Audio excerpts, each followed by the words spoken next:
നിങ്ങളുടെ കാവ്യം നിങ്ങളുടെ സ്ക്രീനിൽ. ഓരോരോ ജലാശയേ കേവലം മഹാകാശം, നേരെ നീ കാൺമീലയോ കണ്ടാലും അതുപോലെ. സാക്ഷാലുള്ളൊരു പരബ്രഹ്മമാം പരമാത്മാ, സാക്ഷിയായുള്ള ബിംബം നിശ്ചലമതു സഖേ.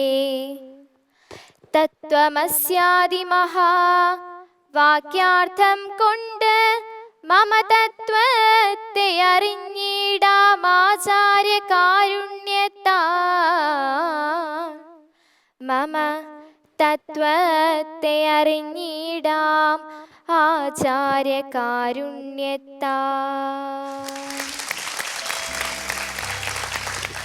ആശയം വിശദീകരിച്ചോളൂ. ശ്രീ തുഞ്ചത്ത് രാമാനുജൻ എഴുത്തച്ഛൻ എഴുതിയ അധ്യാത്മരാമായണം കിളിപ്പാട്ടിൽ ബാലകാണ്ഡത്തിലെ ഉമാമഹേശ്വര സംവാദം എന്ന ഭാഗത്തിലേതാണ് ഈ വരികൾ.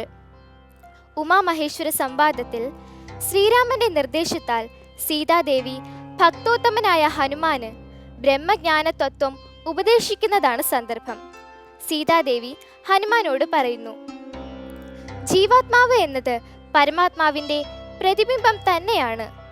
എൻ്റെ മായയാൽ അത് വ്യാജമായി തോന്നിക്കുന്നു എന്ന് മാത്രം. പല പല ജലാശയങ്ങളിൽ ആകാശം വെവ്വേറെയായി കാണപ്പെടുന്നുണ്ടെങ്കിലും അതൊന്നു മാത്രമേ ഉള്ളൂ.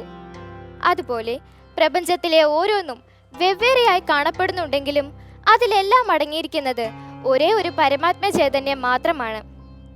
സർവ്വചരാചരങ്ങളിലും അടങ്ങിയിരിക്കുന്നത് ഈ പരമാത്മ ചൈതന്യമാണെന്നുള്ള ബോധം നമുക്കുണ്ടാകണമെങ്കിൽ അത് ഗുരു കടാക്ഷം കൊണ്ട് മാത്രമേ സാധിക്കുകയുള്ളൂ എന്ന് ഈ വരികൾ നമുക്ക് വ്യക്തമാക്കി തരുന്നു.